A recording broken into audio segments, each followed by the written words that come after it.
தமிழன் என்று சொல்லடா, தலை நிமிர்ந்து நில்லடா என்று கேப்டன் விஜயகாந்த் ஒரு வழியில், கேப்டன் விஜயகாந்த் அவர்கள் ஸ்டார் ஸ்போர்ட்ஸ் மிக அருமையான ஸ்போர்ட்ஸில் லைவில் வரக்கூடிய ஒரு டிவி.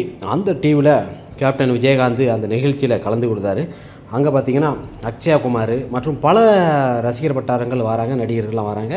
கேப்டன் விஜயகாந்த் அவர்கள் மட்டுமே வெள்ளை வேஷ்டி சட்டை அப்படியே போட்டு தோரணை. அங்கே தமிழகத்தில் எப்படி வெள்ளை வேஷ்டியோட அலையுதாதோ தன்னோட சினிமா காலங்களையுமே வெள்ளை வேஷ்டி சட்டை தான். மற்றவங்கள மாதிரி வெட்டி பந்தா அந்த சீன்லாம் கேப்டன் விஜயகாந்த் அவர்கள் கிடையாது. அந்த நிகழ்ச்சியில் வேட்டி சட்டையோடு கலந்து கொண்டு போனது மிகப்பெரிய ஒரு தருணம். எல்லோரும் கோட் சூட்டு, எவ்வளோ பெரிய நடிகனாக இருந்தாலும் படிக்காத நடிகராக இருந்தாலும் இன்றைக்கி டாப்பில் மிக பிரபலமாக இருக்கக்கூடிய நடிகர்களே பார்த்திங்கன்னா கோட் சூட் போட்டு போவாங்க ஃபங்க்ஷன் போகும்போது. கேப்டன் விஜயகாந்த் அவர்கள் மட்டுமே வெள்ளை வேஷ்டி சட்டையுடன் சென்ற மிக அற்புதமான ஒரு நிகழ்வு. அந்த தருணங்கள் இன்று நினைத்து பார்க்கும்போது மிக அருமையாக உள்ளது. எங்கேயுமே கேப்டன் விஜயகாந்த் அவர்கள் தன்னோட பணிவு துணிவோடு தான் செல்வார். அவர் போகிற இடம்லாம் பார்த்திங்கன்னா வேஷ்டி சட்டை தான் இருக்கும். அது ஒரு தமிழனுக்குள்ள ஒரு அடையாளமாக கேப்டன் விஜயகாந்த் அவர்கள் வாழ்நாள் முழுதும் வேஷ்டி சட்டை தான் எப்போதுமே. அப்படி ஒரு நல்ல மனிதன்.